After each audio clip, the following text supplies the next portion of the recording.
ओम नमो नारायण भक्तगणों, सभी पितृ देवताओं को नमस्कार। सनातन धर्म में माता पिता की सेवा करना सबसे बड़ी पूजा माना जाता है। जन्म देने वाले माता पिता जब स्वर्ग सिधार जाते हैं तो उनकी याद में श्राद्ध करना अर्थात उनकी आत्मा की शांति के लिए श्रद्धा भाव से जो भी उन्हें हम अर्पण करते हैं वे उसको खुशी खुशी स्वीकार कर लेते हैं और अपनी संतानों को आशीर्वाद देते हैं। श्राद्ध कर्म से धन, यश और पुत्र प्राप्ति के रास्ते खुल जाते हैं।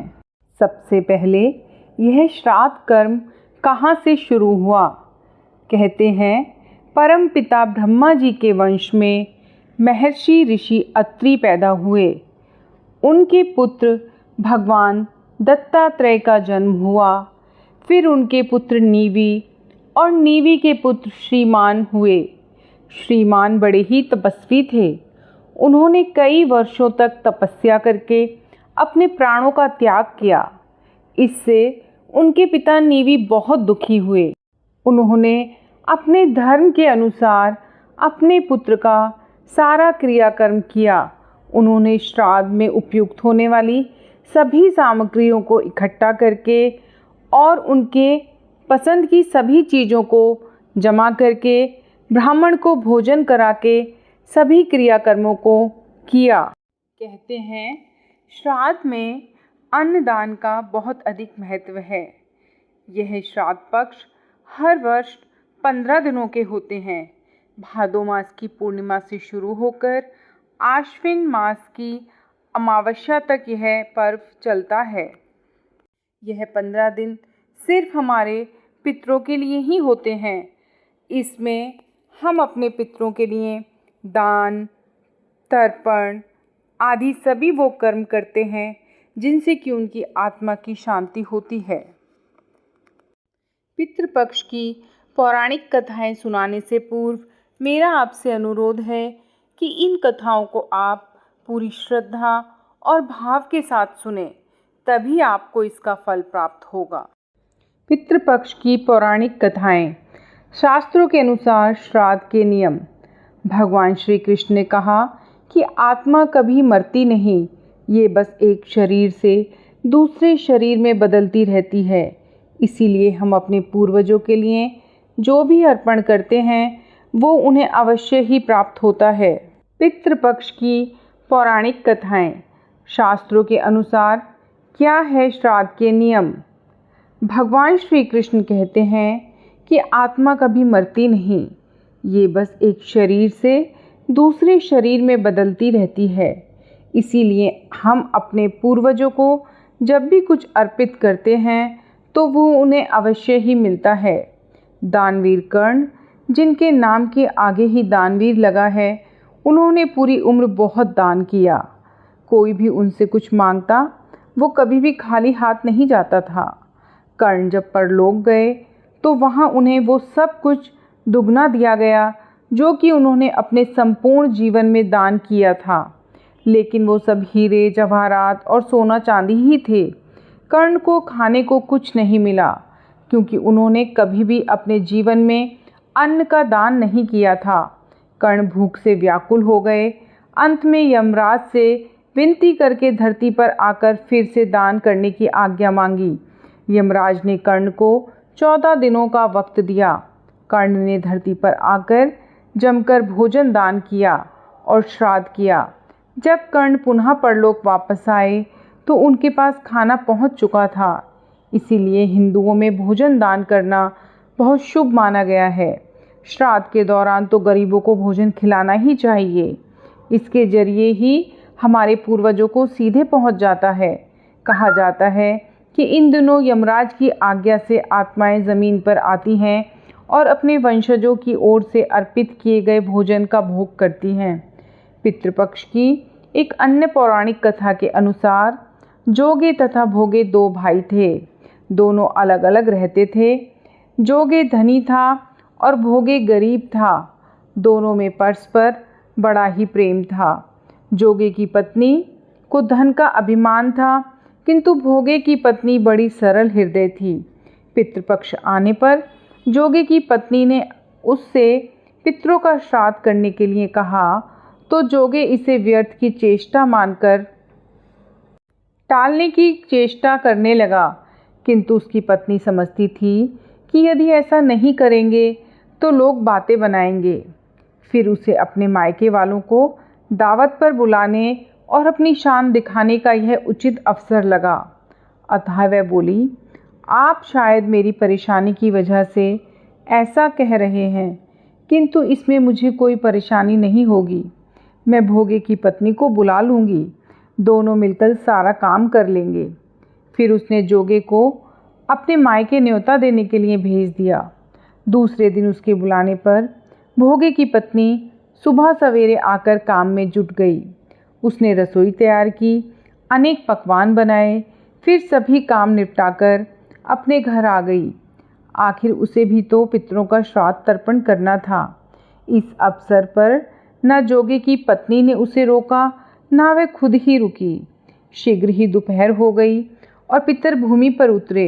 जोगे भोगे के पितर पहले जोगे के यहाँ गए तो क्या देखते हैं कि उसके ससुराल वाले वहाँ भोजन पर जुटे हुए हैं।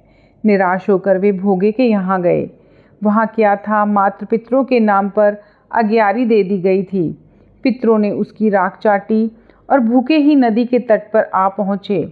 थोड़ी देर में सारे पितर इकट्ठे हो गए और अपने अपने यहाँ के श्राद्धों की तारीफ करने लगे। जोगे भोगे के पितरों ने भी अपनी आप बीती सुनाई।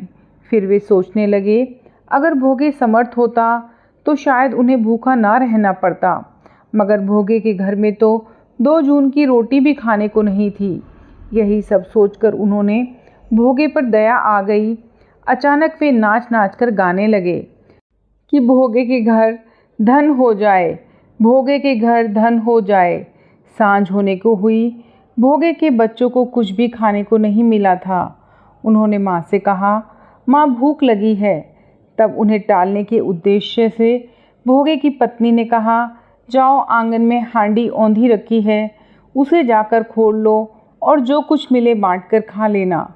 बच्चे वहाँ पहुँचे तो क्या देखते हैं कि हांडी मोहरों से भरी पड़ी है।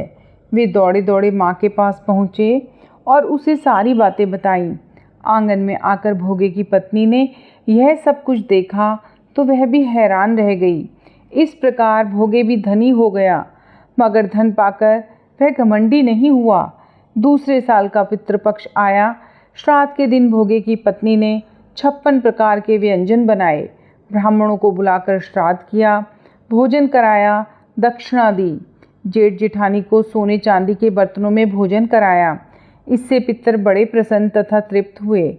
कैसे करें पितरों का श्राद्ध? अपने पितरों के लिए जो भी कार्य करें उसे पूरी श्रद्धा पूर्वक करें। प्रत्येक व्यक्ति को इस पक्ष में श्राद्ध का कार्य अपनी सामर्थ्य के अनुसार श्रद्धा पूर्वक करना चाहिए। पितरों के लिए किए जाने वाले सभी कार्य उनसे श्राद्ध कहते हैं। शास्त्रों में 3 ऋण विशेष बताए गए हैं, देव ऋषि, पितृ ऋण, और ये वो 3 ऋण हैं जो बेहद महत्व रखते हैं। श्राद्ध की क्रिया से पितरों का पितृ ऋण उतारा जाता है। शास्त्रों में कहा गया है कि श्राद्ध से तृप्त होकर पितृ ऋण समस्त कामनाओं को तृप्त करते हैं। आपके और पितरों के बीच केवल ब्राह्मण ही आपका सेतु है। शास्त्रों में वर्णन है कि ब्राह्मणों के मुख से भगवान भोजन करते हैं। पितृपक्ष में अपने पितरों का विधि विधान से किया गया पूजन, तर्पण तथा दान की गया भोजन आपके पितरों को ही प्राप्त होता है। इसीलिए ब्राह्मण ही हमारे तथा पितरों के बीच सेतु का कार्य करते हैं। हमें उनकी बेवजह आलोचना नहीं, प्रशंसा ना करके अपने कर्म पर ध्यान देना चाहिए, जिससे पितृ प्रसन्न होकर आपको भौतिक समृद्धि प्रदान करते हैं। श्राद्ध पक्ष में पिंडदान व तर्पण आदि योग्य और जानकार कर्मकांडी पंडितों से ही करवाना चाहिए। दूध, दही और घी गाय का ही हो। मित्र परिजनों के श्राद्ध में दूध, दही, घी का प्रयोग किया जाता है। इसमें ध्यान रखने वाली बात यह है कि दूध, दही, घी गाय का ही होना चाहिए। वह भी ऐसी गाय का ना हो जिसने हाल ही में बच्चे को जन्म दिया हो, मतलब उस गाय का बच्चा कम से कम 10 दिन का हो गया हो। शास्त्रों में चांदी को श्रेष्ठ धातु माना गया है। श्राद्ध में ब्राह्मणों को भोजन चांदी के बर्तनों में कराना चाहिए। चांदी पवित्र और शुद्ध होती है, जिसमें समस्त दोषों और नकारात्मक शक्तियों को खत्म करने की क्षमता होती है।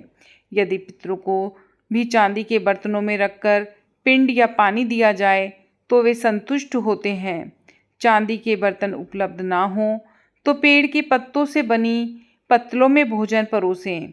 ब्राह्मणों को भोजन दोनों हाथों से परोसना चाहिए। एक हाथ से भोजन परोसने पर माना जाता है कि वह बुरी शक्तियों को प्राप्त होता है और पितर उसे ग्रहण नहीं कर पाते। क्या है शास्त्रों के नियम? ब्राह्मण शांति से भोजन करें। ब्राह्मणों को भोजन करते समय एकदम शांतचित्त होकर भोजन ग्रहण करना चाहिए। भोजन करते समय बीच बीच में ना तो बोलें और ना ही भोजन के अच्छे या बुरा होने के बारे में कुछ कहें। इसका कारण यह है कि आपके पितृ ब्राह्मणों के जरिए ही भोजन का अंश ग्रहण करते हैं और इस दौरान उन्हें बिल्कुल शांति चाहिए।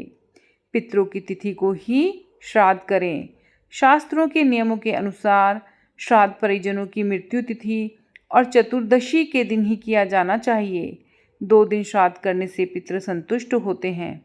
श्राद्ध केवल परिजनों के साथ ही करें। उसमें पंडित को छोड़कर बाहर का कोई व्यक्ति श्राद्ध पूजा के समय उपस्थित ना हो। जौ, तिल, कुशा का महत्व। श्राद्ध पूजा के दौरान पिंड बनाने में जो तेल का प्रयोग किया जाता है, जौ तिल पितरों को पसंद होते हैं। कुश का प्रयोग भी श्राद्ध पूजा में होता है। ये सारी चीज़ें अत्यंत पवित्र मानी गई हैं और बुरी शक्तियों को दूर रखती हैं। नदी, सरोवर या जल क्षेत्र का महत्व। अक्सर हम देखते हैं कि श्राद्ध कर्म नदियों, तालाबों के किनारे किया जाता है। इसका कारण यह होता है कि श्राद्ध ऐसी जगह किया जाना चाहिए जो किसी के आधिपत्य में नहीं हो। नदियाँ और तालाब किसी के आधिपत्य में नहीं होते, इसीलिए उन स्थानों पर श्राद्ध कर्म करके उसी के जल से पितरों का तर्पण किया जाता है। रक्त संबंधों का खास महत्व। अपने परिजनों के श्राद्ध में बहन, उसके पति, बच्चे आदि भांजे भांजियों को अवश्य बुलाना चाहिए। यदि वे शहर में नहीं हैं, कहीं दूर रहते हों तो बात अलग है, लेकिन शहर में होते हुए ही उन्हें आमंत्रित करना चाहिए। भिखारी का द्वार पर आना शुभ माना जाता है। श्राद्ध करते समय कोई भी भिखारी आपके द्वार पर आ जाए तो इससे अच्छी बात और कोई नहीं हो सकती। उसे सम्मान के साथ भोजन कराएं। श्राद्ध में भोजन। श्राद्ध में खीर सबसे आवश्यक खाद्य पदार्थ है। खीर के अलावा जिस मृत परिजन के निमित्त श्राद्ध किया जा रहा है, उसकी पसंदीदा वस्तुएं भी बनाएं। ब्राह्मणों के अलावा देवताओं, गाय, कुत्ता, कौवा तथा चींटियों का भी भोजन में हिस्सा होता है। इन्हें कभी न भूलें। श्राद्ध के बाद ब्राह्मणों को यथाशक्ति दान दक्षिणा, वस्त्र दान दें। श्रेष्ठ स्थान है गया। गया ऐसी जगह है जहाँ भगवान विष्णु स्वयं पितरों को मोक्ष प्रदान करते हैं। पुराणों के अनुसार पितरों का श्राद्ध और तर्पण करने के लिए गया से श्रेष्ठ स्थान कोई दूसरा नहीं है। कहा जाता है कि गया में स्वयं भगवान विष्णु पितृ देवता के रूप में निवास करते हैं। गया तीर्थ में श्राद्ध कर्म पूर्ण करने के बाद भगवान विष्णु के दर्शन करने से मनुष्य पितृ माता और गुरु के ऋण से मुक्त हो जाता है। पूर्ण श्रद्धा और विधि विधान के साथ श्राद्ध और तर्पण करने से पितृदेवता, गंधर्व, यक्ष आदि अपना शुभ आशीर्वाद देते हैं, जिससे मनुष्य के समस्त पापों का अंत हो जाता है। गया तीर्थ में पितरों का श्राद्ध और तर्पण किए जाने के बारे में एक प्राचीन कथा का उल्लेख है।